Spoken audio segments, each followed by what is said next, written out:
And I just want my audience to know that. I mean, just to know that, hey, SBA products are great. I personally use Live Oak Bake at one time, and you guys were great to me. Thank y'all for that. I You appreciate it. guys are No, I awesome. mean,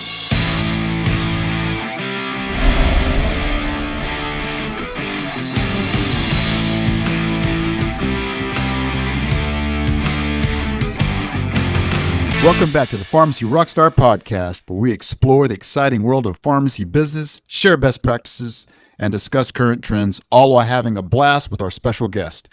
Get ready for another jam-packed episode filled with valuable insights, entertainment, and motivation. I'm Dr. Steve Rodriguez, your host, a pharmacist, certified mergers and acquisitions advisor, and a lifelong rock enthusiast. A huge thank you to each and every one of you for joining us today. Don't forget to leave a comment, show some love by liking and sharing this video, and don't forget to subscribe to our channel for more exciting content. Today's Pharmacy Rockstar is a VP of Pharmacy Lending with Live Oak Bank. He partners and assists business owners applying for SBA financing for business acquisitions, owner-occupied commercial real estate purchases, startup, and expansion opportunities. His approach to lending is to make the loan process more customer-centric, providing prompt service and advice based on his several years of dedicated SBA lending experience. He has been recognized for outstanding leadership and vision throughout the lending industry. Ladies and gentlemen, please welcome Mr. Greco De Valencia. Hey, Greco, thanks again for joining me on the Pharmacy Rockstar podcast. Hey, man, so let's get right into it, bud. What's going on with let's do it. interest rates and the banking industry for pharmacy? I mean, that's what the world wants to know. Just coming out hot, huh? Let's do Coming it. in hot. No, Yes. I mean, you're absolutely, yeah, no, I mean, interest rates definitely, I think they're on, I mean, you can't get away from the news, right? Which is higher interest rates across the board for everything. And that's been happening really for the last probably year and a half now. Some of the highest rate increases in a long, long time. And obviously, when anybody is taking out a loan of any kind, the interest rate really it does impact things. I mean, I'm not going to hide from that. We hope that there's going to be a softening of that soon. I don't have a crystal ball, but everything you see in the news is pointing to that. I think the biggest challenge that people are going to face is, with the higher borrowing costs, what does that do to their ability to, finance a new deal or continue making the payments on their existing one? And we can get into more about, how we navigate that. But, I think interest rates are where they are right now, and I think it's just going to have to make people more aware when they're having those conversations with their banker about what kind of project they're doing. So Greco, so interest rates, as pharmacists and pharmacy owners, finance isn't something that we're necessarily taught in pharmacy school. Can you talk to me about interest rates in terms of what they're at today versus what they were 2 and 3 years ago? Because obviously there's a huge difference, in what interest rates are now versus, during COVID.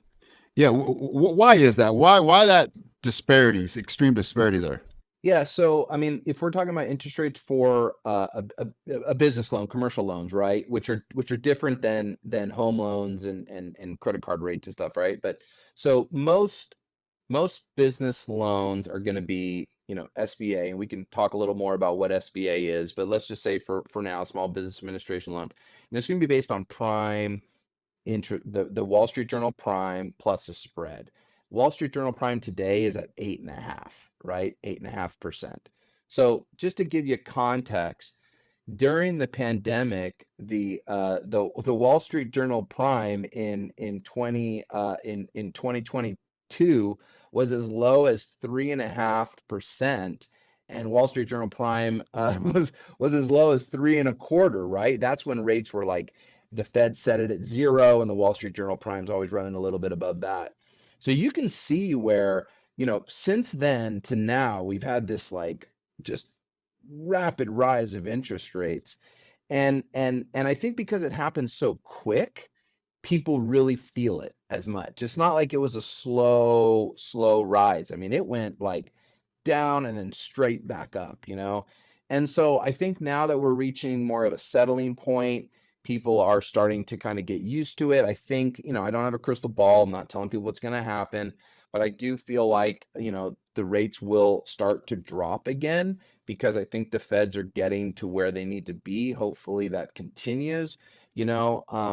But that just kind of gives people an idea in the context. But also, for the longest time we had such low interest rates, right? And so I think we just got used to it being that low when you look at the historical rate, even where we are today relative, it's still not as high as it used to be, right? But I just think because we had such low interest rates for so long and because it went up really fast, people feel it a lot more. And I can understand where, if I'm a consumer, because I am, you pay attention to those types of things, and the borrowing cost does impact deals. It does impact your project. And so you just have to kind of understand how it does, where the bank is with rates, why it is where it is with rates, but more importantly, what the cash flow and the leverage ratios of the business are. All that's going to come into it. But rates are high right now, relative to where they were. Yeah, because I get that question quite a bit. Whenever I'm helping somebody kind of underwrite a deal, giving them an idea of what this is going to look like, and I start telling them, so well, interest rates, they're somewhere around 10.5% right now. So what that means to me as an M&A advisor is that that's prompting a lot of my buyers to ask for owner financing. And of course, most owners don't want to do that. They want to get paid cash up front. But that's where they need to understand that because of where interest rates are now, and those interest rates aren't driven by the bank. I mean, that's what a lot of people, the big misconception is that people think that, oh, these banks are making all this money. No, it's not the bank. It's the Fed that's driving all this. I mean, it's not the banks. Yeah, I mean, what the Federal Reserve sets as the rates, trickle over into what banks will offer depending on the product, and obviously, it's all kind of interlinked together. But people should understand if they're going for an SBA loan, which is a lot of pharmacy loans, right? It was through the SBA. It's typically going to be based off of a Wall Street Journal prime plus a spread that the lender puts on the deal. Currently today, Wall Street Journal Prime, as I mentioned, sits at 8.5, and that spread that the lender can put on, there is a cap that the SBA puts on it, that the bank can only add, so much on that spread. But that spread is really going to be based on the risk of the deal, the credit profile.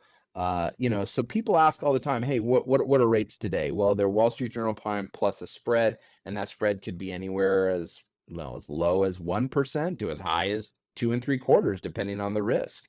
And so I think, like you mentioned, you know, out of the box today, loans closing usually around 10%, if not a little bit more. And they're going to be variable rate loan. And that just means that the Wall Street Journal prime portion that the loan is set off of can drop as rates, go down. It can increase as rates rise. So if you're an individual that took out an SBA loan, 3 or 4 years ago with a variable rate, yeah, you've seen that Wall Street Journal prime increase, but it will drop back down again, and it's just, it's a nature of the financing world and the nature of how rates work. And I encourage everybody, have a discussion with your bank, have a discussion with your lender about how that rate's going to impact your project, and why they're being set as what they are. So let me ask you this. Are banks still lending for pharmacy acquisitions? Yeah, absolutely. I mean, banks like Live Oak Bank, like Live Oak Bank, yeah, we're absolutely, we're leaning into the industry. I mean, look, I'm not going to hide from the fact that, the industry is facing challenges, and it's been facing challenges for probably the last 10 years. We all know what they are: margin compression, DIR fees, labor increases now on costs, higher costs on drugs, underwater reimbursements. I mean, the list goes on and on. But the fact of the matter is, we understand the industry. We're not afraid of it. And because we understand that industry, because we understand how to value those businesses, and which ones are good projects to lend to, we're still doing it. We're not afraid of it. We're well aware of the challenges, and and we navigate those appropriately with our clients. But yeah, we're Live Oak Bank is still fully vested in helping independents stay independent. Yeah, no, I mean, because you hear all these horror stories, about, just decreasing reimbursements, DIR fees, increased labor costs, all that good stuff. I mean, or bad stuff. Um, but the truth of the matter is, there's still a lot of pharmacy owners out there that are crushing it, still making, still making a great living, making a lot of money. I mean, they're making great, ROI, on their cash. And so there's still great opportunities to be had. Am I correct?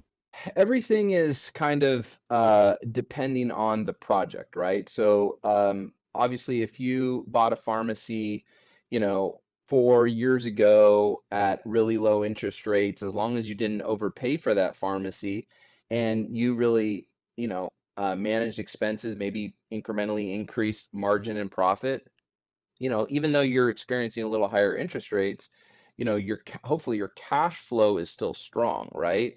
And you've been able to kind of grow that business and stabilize it, perhaps pay down a little bit on the debt. There's a lot of people that are really sharp, know how to increase gross profit per script, know how to kind of manage some of those challenges, and they're doing very well. There are people out there that are probably having a little bit of a harder time, because of those margin decreases. But what I'm always excited about is the ability for them to be nimble and to pivot into new opportunities. I think that's really the kind of clients that we're looking for. I know that's the kind of owner you were, Steve, is, you were always looking for, hey, what's the new, where's a new avenue that I can go down that's going to differentiate myself from the chains. I think that's the beauty of independent pharmacy. Um, and that's really where, we try to partner with people that are going to be able to do that. Right, right. Yeah, no, I had Lisa Foss on my show a few months ago. Lisa's awesome, man. She's a rock star, thinks outside the box. And one of her sayings was, you can't run your pharmacy like it's 1999.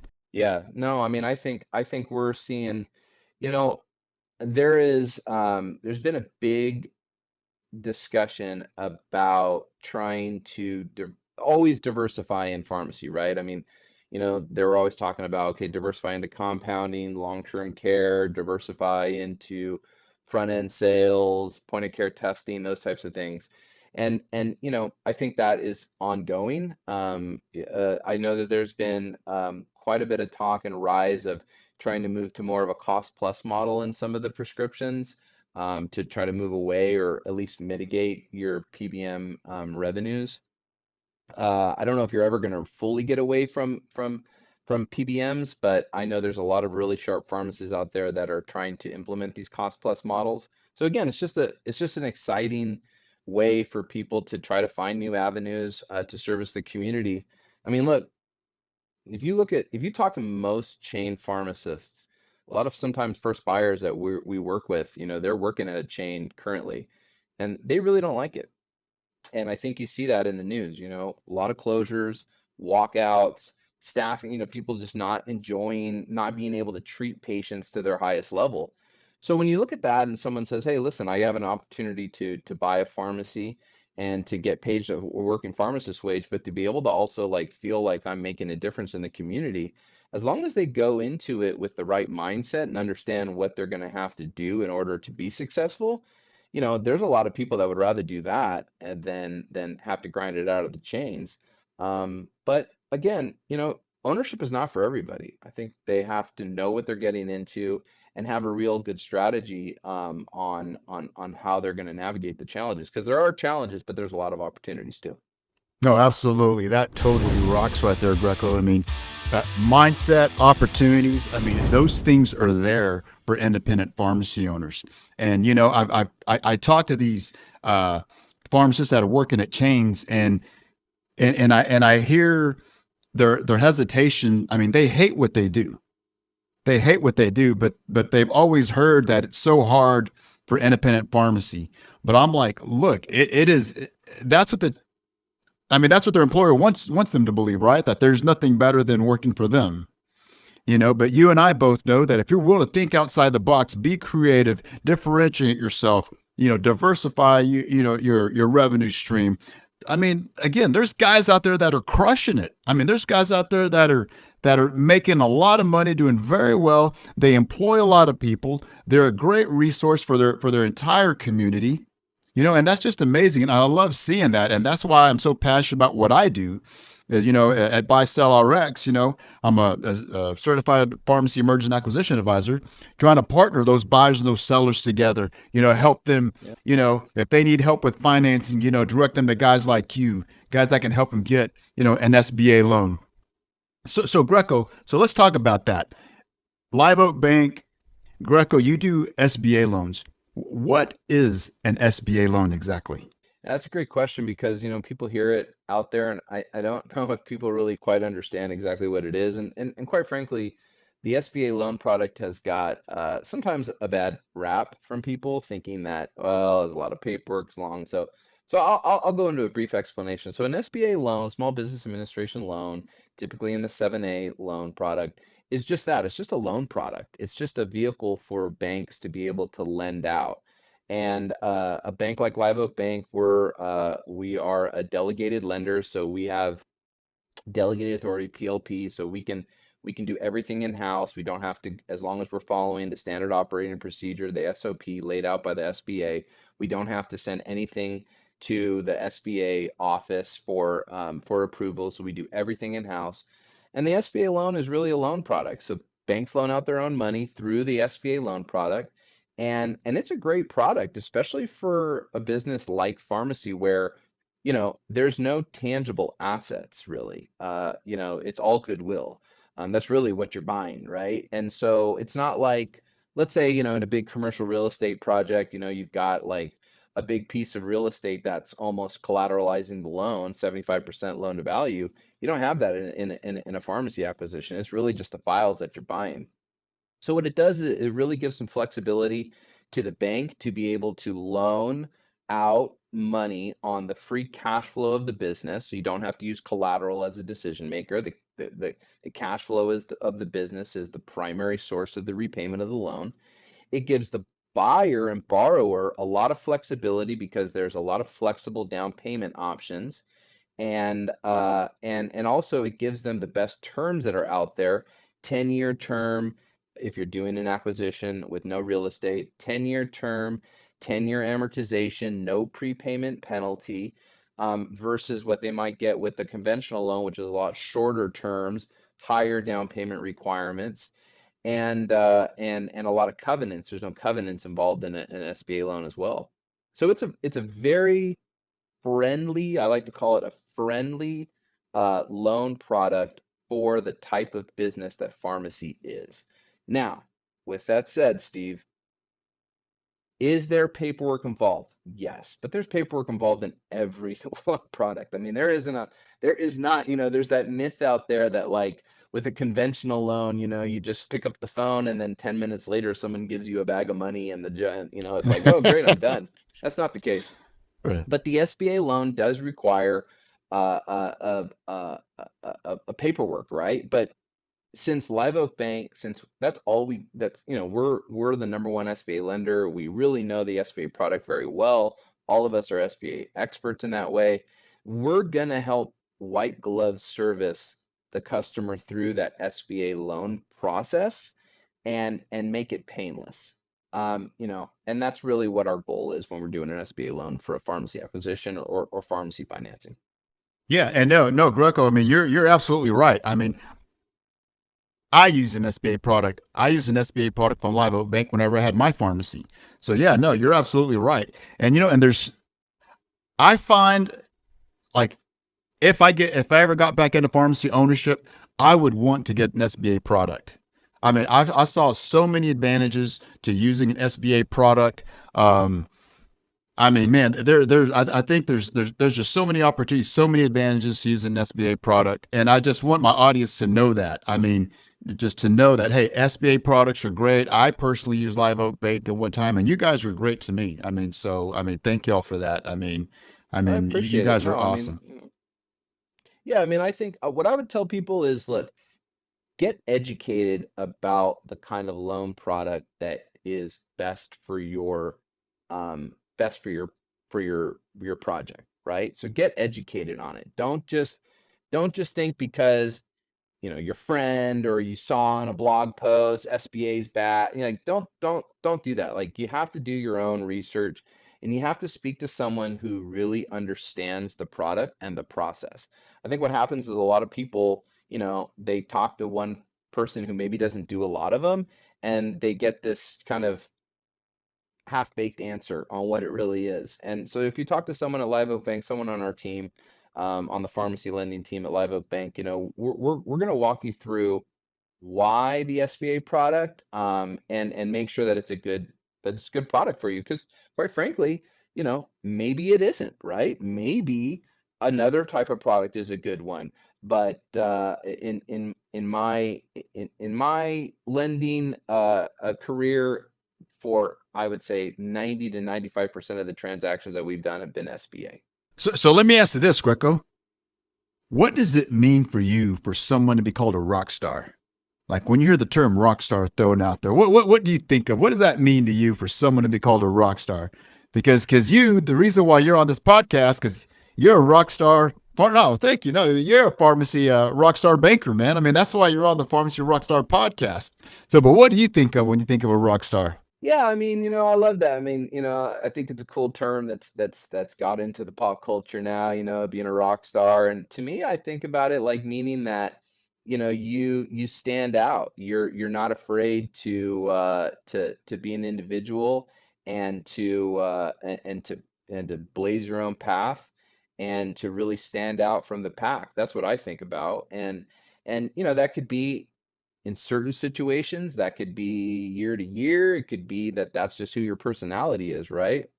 But that's what I think about when someone says, "Man, they're a rock star." And I think, for our group, when we're doing a deal and we're talking to a borrower, and we might get off the phone and we're energized and we're feeling like, man, this person gets it. They're saying all the right things, and they're you can hear their passion for ownership and entrepreneurship. That's when you go, yeah, they're a rock star. And that's what we really look for. um, and also, we look for the people who, I think also part of being a rock star is also being able to say, hey, I don't know everything. I need some support. I mean, think about most rock bands, right? It's like you're talking about the rock band, and they've got the supporting cast around them. So I think that's also a big trait too, right? Not everybody knows, just as important as a lead singer is, you got to have a great guitarist, a great drummer, a great bass player. So I think it's also that type of thing. People that know that they need a good supporting cast around them, and those are the people we look for. Yeah, yeah, no, that's awesome, man. That totally rocks. Totally rocks right there.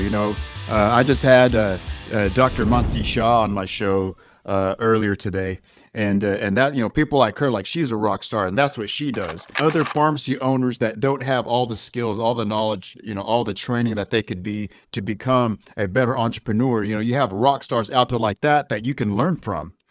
And that's just awesome. And just that resource, for education and knowledge, and which we know is knowledge is power. I mean, it really, really is. I think that's one great thing about the pharmacy community is, you know, pharmacists are really apt to help each other with best practices. I mean, you see it in the pharmacy communities and LinkedIn and Facebook. When you go to the trade shows, Diversify RX, they've got a great a network of individuals who are always out there trying to help each other. And so I think that's something that absolutely, owners out there, to be owners, network. I mean, I've spoken to so many owners that are like, hey, I get together with this group of owners, and we exchange ideas about what's working and what's not. And I think that's just, that's an advantage that's out there. And I think pharmacists should definitely take advantage of that, because now with so much on social media, and I know so many of influencers in pharmacy, and people who are uh, uh, really knowledgeable in the space. They've got a lot of YouTube channels and things. So the information is out there. You just have to, don't be afraid to ask for help. Right, right. No, exactly, exactly. And Greco, I mean, that's the whole reason why I started this podcast. I mean, just the stuff that you're saying right here. I create this podcast to bring valuable content, just like all the stuff that you're saying, talking about the SBA products, what it is, what a prime rate is. Um, and I want my audience to know that. I want them to be able to follow us. I want them to please follow us, guys. Like this video, share it. Okay. Subscribe to our podcast at Buy Sell RX. And Greco, where can our audience get in touch with you? Yeah, so you can look me up on LinkedIn. You can find me on the Live Oak Bank website. I mean, if you just Google Live Oak Bank, Greco, Greco, got one of those names that is kind of is hard to hide from. You kind of never forget that name. But yeah, you can find me on the website. You can find me on LinkedIn, and I'm always here. I mean, I think the great thing about what our company allows us to do is, we're not bonused on loan sales, right? Which is really different than a lot of other banks, right? A lot of other banks, the sales team, they're bonused on the deal getting closed. We're not. So we're really, truly working in the best interest of our clients to make sure that the project is successful for them first, take care of our customers first, and by doing so, we get taken care of by the bank, by the company, right? Because it's company, it's client first, then you take care of them first, and then everything falls into place. And so for us, when we talk to people, we are more than open on talking shop, giving them guidance on, hey, talk to so and so. We're not going to do, we're obviously going to walk the line that is appropriate for our role, but we do a lot of a collaboration and education out there in the space, on best practices to make sure that they're successful. And sometimes, we don't get the deal. Sometimes we don't work with the individual because for whatever reason, we put that goodwill out there in the space, and we get a lot of referrals that way, and a lot of people come back because they know, one, we know the industry. Two, we really are client focused. And three, we shoot it to them straight. We don't, Steve, you know that, right? Yeah, no, Like absolutely. life's too, life is too short to get BS. And we tell it like it is. And we feel like, that's the best way to be. And we're very transparent. And because of that, we've been successful. Yeah, no, and I can attest to that. I mean, in fact, I was working with you and Mike on a deal about what was it 3 years ago. I was going to acquire Yeah. this big pharmacy in Fort Worth, and you guys underwrote it. We were good to go, and then right before we got down to closing, some things came up, and I saw it. You guys saw it, and I really appreciated the fact that you guys brought it to my attention. Like I was aware of it, but I was like, I want to see if these guys catch it. I was kind of just keeping you honest. And you guys did. You guys came forward and said, hey, Steve, we've identified this. And I'm like, hey, you know what? I saw it too. Yeah, I think it's best that we not do this deal because, I mean, had you guys done that deal, I would have been put at so much risk. And quite frankly, I mean, that would have been a really bad deal for both of us. But it's a good to see. And that's one thing that I appreciate about you guys is I mean, you guys are like an extra layer of security for for someone that's getting a loan, in which I love, having that sense of security because there's so much to look Yeah. at when you're doing a deal. So you got to make sure that when you do a pharmacy deal, that when you're securing financing, that you're working with somebody that knows the space, that knows the industry, because pharmacy is a very unique animal. It's very, very different from so many other Yeah. businesses. Well, that is, I 100% agree with you there. And the challenge that's out there is, you know, you have to do the due diligence. You don't know what you don't know.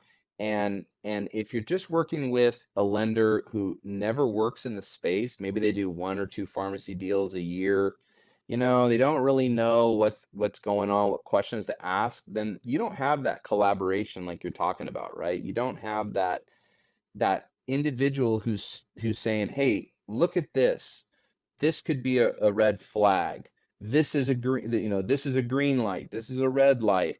And if you don't have that, someone's just kind of pushing you through the process, you really could get into a situation where you don't know. And I think that's one thing that again, going back to that transparency, we're very open with our work and we're very open with the questions to our clients and making sure that they understand what they're getting into.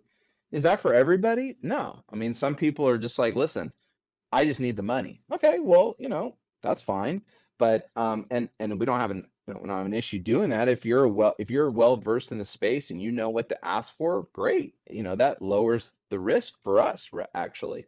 But I still think, we've worked with multi-store owners who own tons of stores, very successful people, and we've brought up things to their attention and they've said, "Oh, I wouldn't have caught that." And so again, it just goes back to working with someone that knows the space and is going to have your best interest in mind. And I think, if it were me, that's what I would want. I'll give another testament to what Live Oak can do.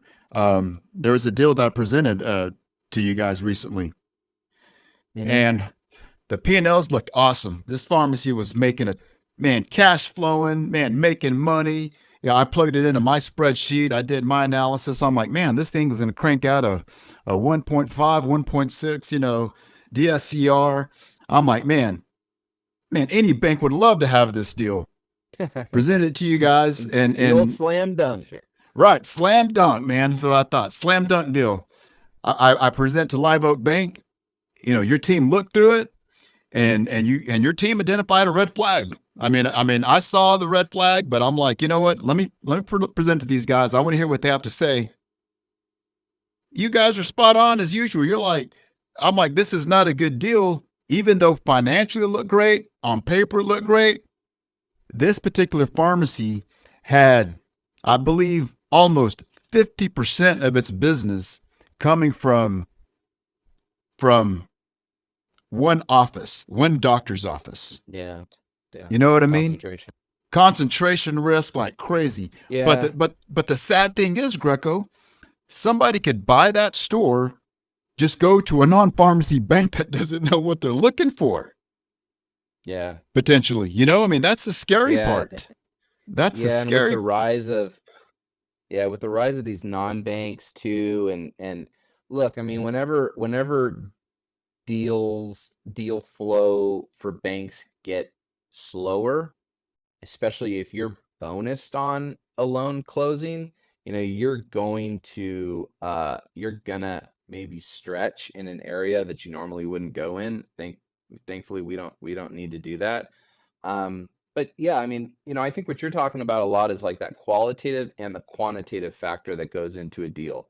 A lot of times the quantitative, the numbers could look amazing, but when you peel back the onion and you look at some of the qualitative factors, there could be a concentration risk, or there could be, a source of revenues that's really not going to be sustainable.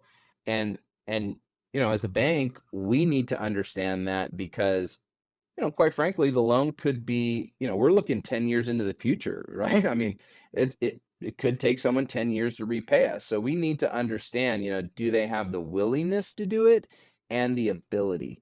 And that's where we ask a lot of questions. And I'll be honest, in the space, we've been accused at times of asking too many questions. Well, if I'm the buyer, frankly, I want a bank that's going to ask a lot of questions and the right question. That's the key. It's the right questions. We ask the right questions.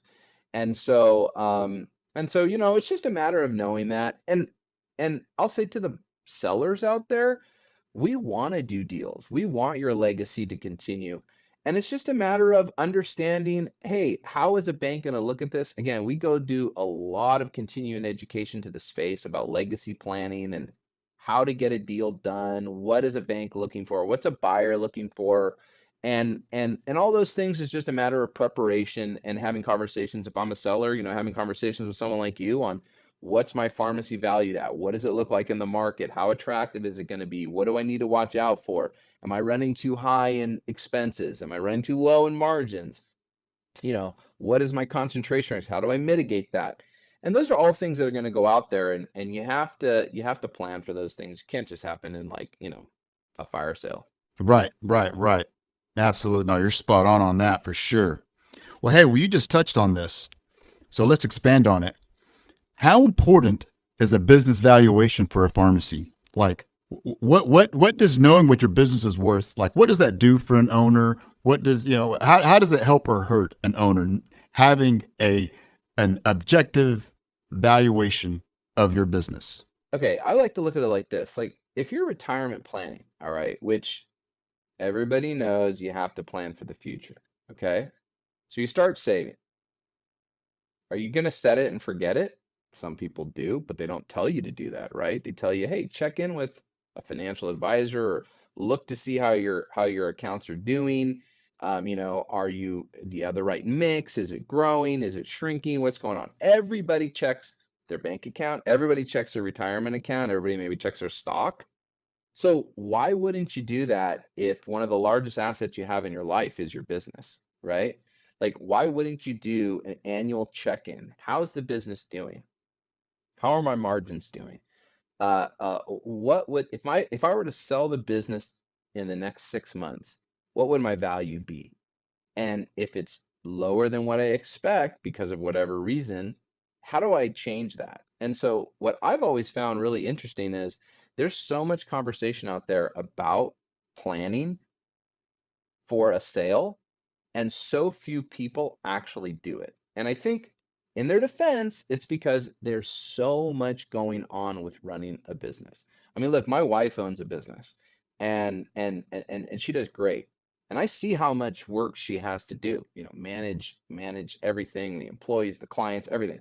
So you can easily get distracted from that. So that's where I feel like you have to have someone that's holding you accountable, be it a coach, be it other colleagues, to do those kind of check-ins, right? Make sure that you have good financials, make sure that your accounting is set, and making sure that you're having a finger on the pulse of like, hey, if I were to sell this business in 6 months, what would that look like? Because you should always have an exit strategy, even if it's 1 year, 2 years, 3 years, 4 years away. But you got to know what your business is worth, where the weak spots are, where the strengths are. And I personally feel people should be doing that on an annual basis. No, I agree, Greco. I mean, as a pharmacy broker, that's what I do. That's one of the services that I provide is business valuations. And whenever a client calls me to list their pharmacy for sale, that's the first thing we got to do is we need to ascertain what the true SDE is for that business, right? We need to understand what the true cash flow is in order to come up with the true value for that business. And even if we don't sell it, sell the business for them, I agree with you. It's just like going to the doctor. You should be going to get a physical once a year. You should be doing that. I mean, I know not everybody does, but you should. Your business is no different. You need to check the health of your business, along with your own personal health. And that's what evaluation does. So can pharmacy owners, can they borrow against the value of their business? What kind of finance opportunities are there, or are there any? The short answer is yes. The longer answer, it depends on what kind of project you want to do. And that's again the beauty of the flexibility of the SBA programs. Under the 7A program, you could take out working capital loan for growth, you could do refinance on debt, you can expand, you can acquire, you can purchase real estate. I mean, there's so much that can be done. And now they've allowed for partner buy-ins. They've always allowed for partner buyouts, but now you can do partner buy-ins.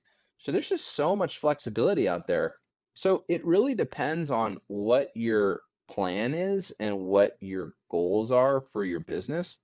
But again, you have to be able to know what are my options, what will work, what is the appetite of the bank, how would what are the details, the fine print, and again, it just starts with conversation. So, I mean, I don't go a week without either someone like yourself having a call with a potential client about, hey, here's the strategy. What does the bank think? What would this look like? Buyers calling us, sellers calling us sometimes and saying, "Hey, I'd like to sell my business to my PIC. How would this work?" And when we're not going to actually, we can't because of lender liability, we're not going to tell them, "Well, here's how your pharmacy, here's what the business is worth," and so on and so forth. But we'll explain to them what cash flow requirements will be, how the structure can work, down payment requirements, because at the end of the day, we want to help independents stay independent. And if we can help by giving good education and guidance out there in the space, we'll do so. Wow. Wow. No, that's awesome. That's awesome. That totally rocks right there, because I know that's been a question that a lot of owners have on their mind is, hey, well, if I get this valuation, what does it do for me? Well, folks, Yeah. you just heard it Now from what? Greco. Yeah. Now Yeah. what? Here, Greco just Now said what? it. I mean, and Yeah. so just knowing what your business is worth at any given time, to me, it's kind of like your house. You buy your house, and then hopefully you bought in an appreciating area where your house is going up a little bit every year, and then 10 years down the road, you can do a cash out refi, pull some cash out of that house, and you can use it to pay off credit card debt, or buy a business or what have you. It sounds like you can almost do a similar kind of thing, with your pharmacy, as long as you're taking care of business and it's running and it's producing, that cash flow. Yeah, I mean, the business can definitely serve as a launch pad, a catapult to new opportunities, right? It just depends on how that business is doing and what exactly you want to do in the next venture. But I mean, you have to, in my personal opinion, you have to be able to have good accounting. So you got to have, you don't want garbage in, garbage out. That's the first thing. There's so many great pharmacy specific accountants to work with out there. And so you got to have that, right? Next, you got to really have a finger on the pulse of, what your business mix is, how you're getting your prescriptions, controlling staffing if you can, and understanding what kind of add backs or non-related business expenses are being run through the business, that will go away if you were to sell it. And then last, I would say, you have to be committed to the process. If you want to sell your business, if you want to buy a business, you have to be committed to the process. I think what can happen sometimes is people will have one foot in, one foot out. They don't really know what they want to do. And I can understand that, I mean, because, if any, if you do anything for a long period of time, change is difficult. And the thought of change is really hard. And when you mix in something like a business that people feel very near and dear to, and it's really kind of becomes like one of their kids, how to put a value on that, how to transition out of that can be a very emotional thing. So I would just tell a lot of buyers and sellers, when you're working through the bank, when you're going through this process, be committed to it. Make sure that you're getting good guidance. Make sure that you understand timelines. Setting timelines is really important. Can't tell you how important that is. Set timelines and goals and work with someone that's going to be able to guide you through that. And I just think if you do that, I always say there's no reason why a deal can't get done in 90 days if there are two motivated people to do so. No, man, that totally rocks. You're spot on that, Greco. I mean, it's true, but you hit the nail on the head. You have to decide and commit. I just sent a newsletter out last week, and that's what it was about. It was I decide, saw commit, that. and, I saw and that. yeah, you decide, you commit, and then you Yep. succeed. I mean, Yep. and that Yep. is, you're absolutely right, because you have to be committed. I tell my sellers and my buyers, for that matter. I mean, you have to be truly committed, because selling and buying a pharmacy, it's it's it's not an event. It's a journey. I mean, it's a journey. It's just long. It can be a long journey. There's lots of emotions that go on. Sometimes the negotiation. Things can get a little, a little heated up or whatever. But it's just part of doing A little any tense. business deal. Yep. Yeah, it can get a Yep. little intense. Deal fatigue can kick in. Yep. Right, for everybody involved. But that's just part of it. But it's like you said, you have to be committed. I mean, buying and selling a pharmacy, it's not an event. It's more of a journey. It's more of a process. So yeah, so commitment is key. I mean, I definitely think that when you're going through the roadmap or the journey, as you said, of trying to either buy a business, sell your business, expand your business, do whatever whatever it is you're going to do. Again, understanding the timelines. If you're going to have financing, how does that work? What's needed? Being organized, having the documents in a timely manner, to be able to show to the bank or to show to another individual, and like you said, being committed to the process, and then also there's always that kumbaya stage, right? I mean, we see it all the time, like a buyer and a seller, they secure an LOI and they start to work through the process, and that's the kumbaya stage, right? Everybody feels great. Then, as you mentioned, as things might come up, that's where things could get a little tense and change. And I just say to people, don't get too emotional. It's hard to tell someone not to get emotional, right? But try not to get too emotional. Try to keep the goal in mind. And if it's a big showstopper, okay, how do we handle this? If it's a small one, okay, how much is this going to delay things? But I would say most of the time, nothing is beyond resolution. um, Sometimes there are some things that just, hey, pencils down, deals don't work out. That happens. And that's part of business, right? I mean, that's part of a transaction. That's part of a deal. And but we try to limit those surprises as much as we can when we're working with somebody. And again, it just goes back to education. See, but that's what a good advisor will do for you as well, though. A good advisor will kind of help, be that mediator, kind of be that person, that in between guy that can help smooth things out, and hopefully not let it get to that point. Identify those issues, way before we get that far down the process. Absolutely, absolutely. Because that's what happened with me. Is with that window that we did is we got way down the process, and then some things came up at the end that thankfully, yeah, they came up at the end like, hey, look, I got to walk on this deal. This is a good deal for me, and it wouldn't have been a good deal for Live Oak. So we both agreed that, hey, this just there's always next time. We'll do another deal next time. But that's the thing, though. That's where having a good advisor, having a good banker comes into play. It just helps minimize, all those possible bad outcomes. Yeah, and I think right now, so with DIR fees, how they've changed, how they've calculate, being on the front end, right? uh, we have seen a lot of positivity because people are saying, hey, listen, now it's not going to be so opaque when I buy a business or when I sell a business, because now the DIR fees are taken out front. So I think, looking forward to 2025 and beyond, I think you're going to have a clearer picture about what that pharmacy does on a revenue margin basis, cash flow basis, right? I think where right now, people need to be very aware of is, okay, there's the past and then there's the present. You know, what is the current mix? What's the current cash flow looking like? And so people need to be able to understand how that looks today, and how that's going to impact the future value of things going forward. And going back to the discussion of rates, what is that cost of capital going to look like, and how is it impacting the total project, the asking price of the business? And one thing people forget a lot when you're doing these loans, you need working capital. So you might buy a business for $800,000, but you need $225,000 of working capital. So you're not really taking a loan out for 800 grand. You're taking a loan out for probably a million to more, because you have to factor in that working capital.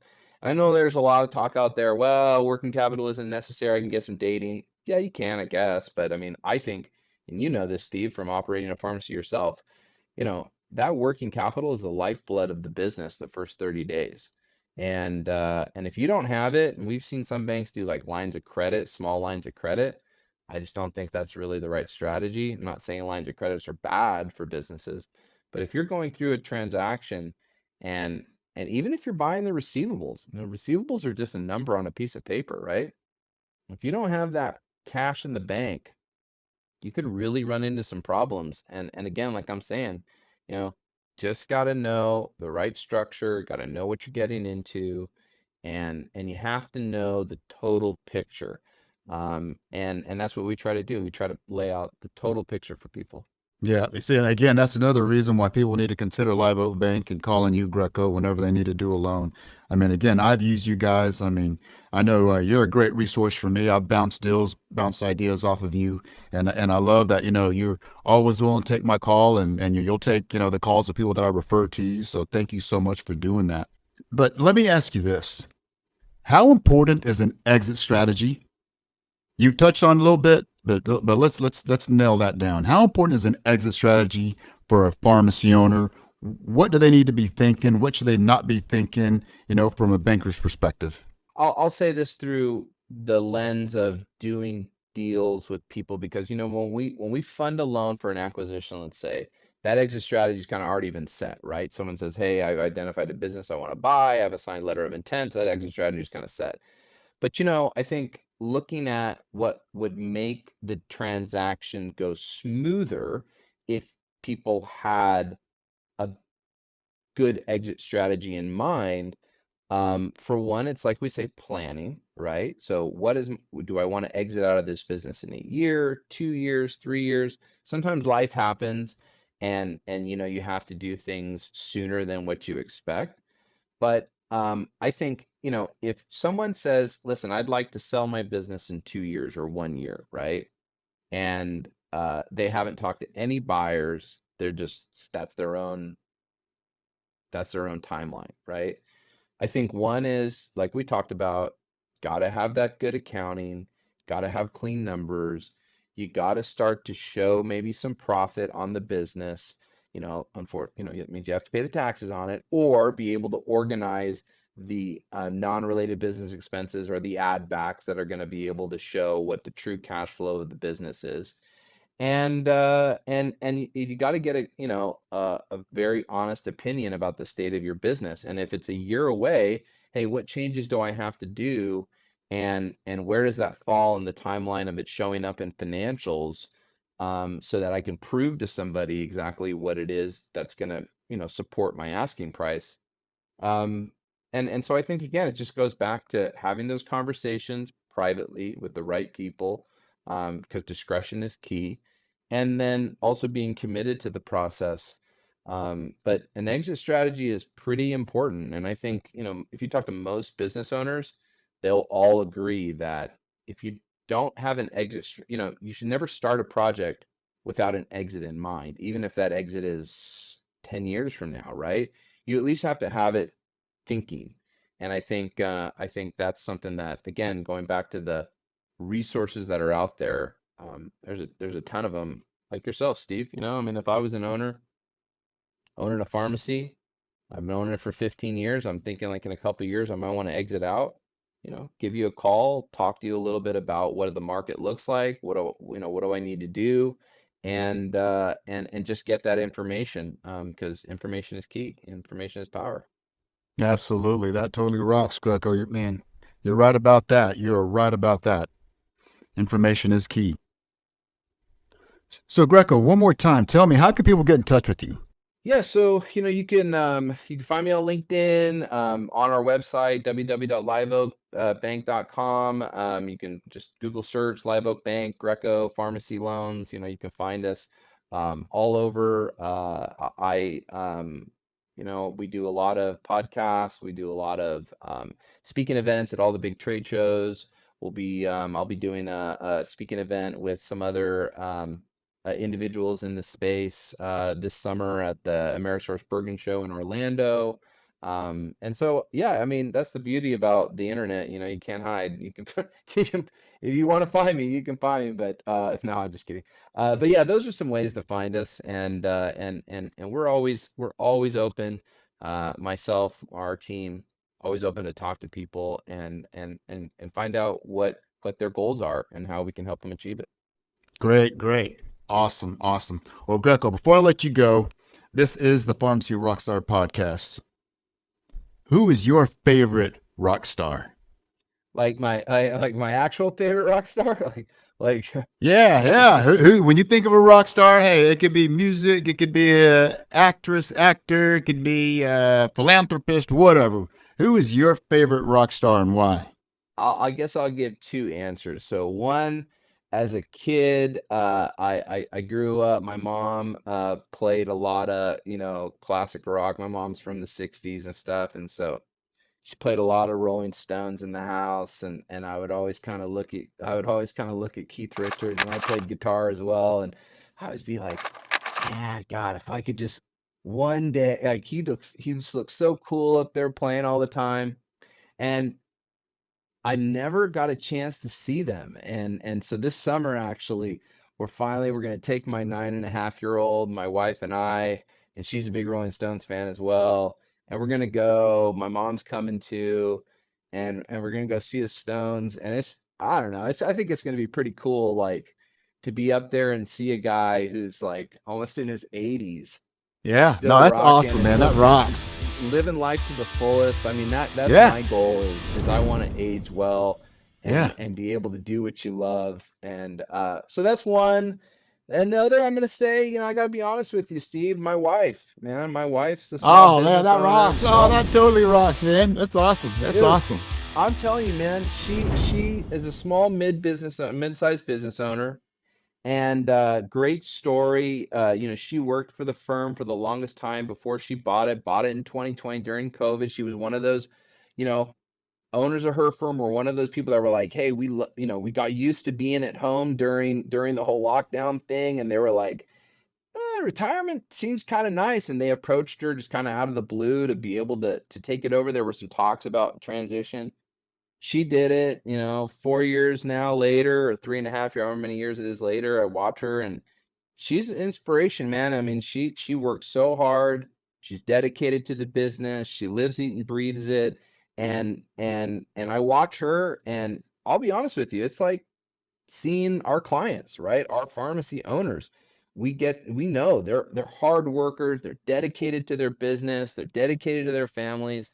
So I'm gonna say that she's my other rock star, man. I mean, Oh, she's it's great, awesome. and I'm proud of her, and she's a great example of what small business owners can achieve, and why we're so dedicated to helping them. Awesome, man. Greco, that totally rocks, man. Hey, thanks again for being on the Pharmacy Rockstar podcast, Greco. I mean, I greatly appreciate you being here. I appreciate your support. Appreciate all your comments, man. I mean, that's just awesome. I mean, my audience is going to love this. They're going to eat it up. So, folks, please reach out to Greco with Live Oak Bank if you have any financing needs for your pharmacy acquisition. Please like, share, subscribe to the channel. Let everybody know about the Pharmacy Rockstar podcast. Let's go.